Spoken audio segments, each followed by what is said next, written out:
let's take the gay one first. Let's do the gay versus trans.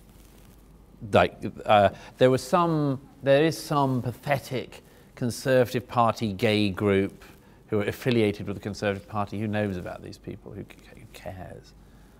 But there's some, you know, official gays on Twitter or something. Yeah, they may even have a real existence.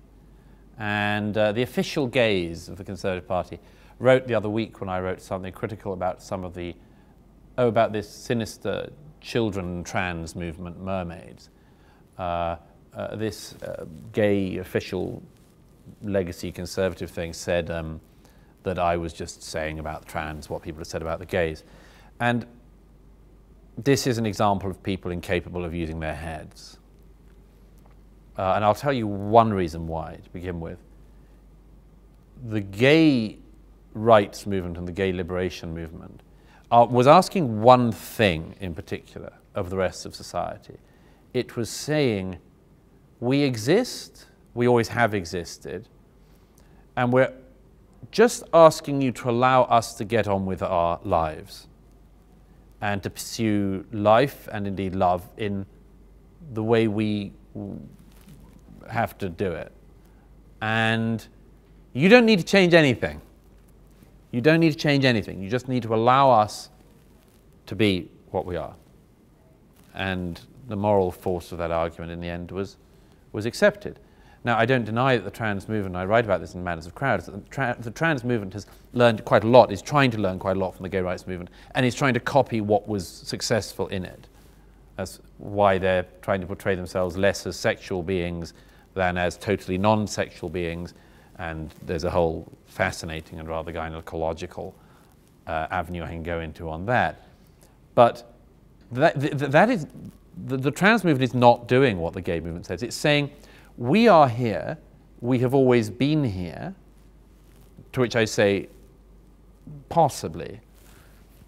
And you need to change a lot to get around that. So imagine if the gay rights movement had said, we're here, we're queer, and there's no such thing as penises or vaginas.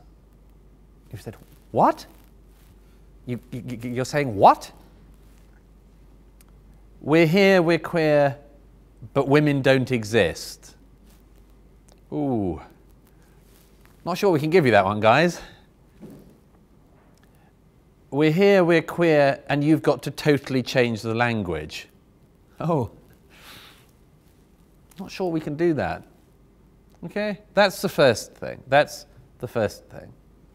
The second thing that's worth highlighting on that, to disabuse you of the notion you suggested at the start, is if we actually, instead of doing this from this, you know, liberation history interpretation and then people are whatever they claim they are, how about using our heads a bit? How about, for instance, actually interrogating questions like trans children, you know?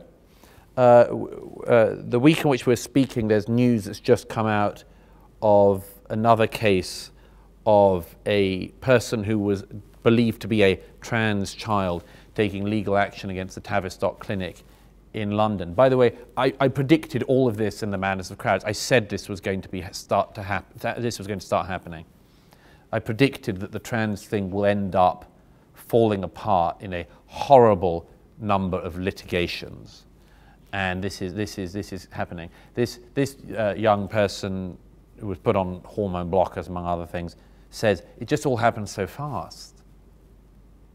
Nobody asked me enough questions. And I've heard this firsthand from lots of people I've interviewed, exactly the same thing. That's why I knew it was coming. Now, if somebody says to you, if you question whether trans children exist, you are being transphobic, anti-trans, you're disappearing trans people, you're making trans people kill themselves or other people kill trans people, sure, you might back off from the argument. Should you? No. No, you shouldn't. You should look at that.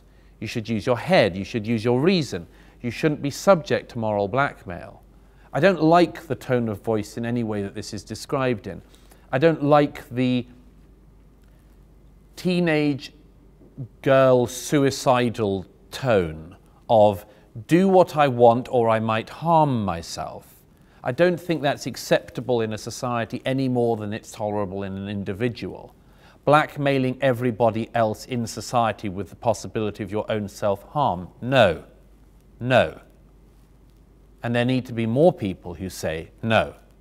We are going to look at this seriously.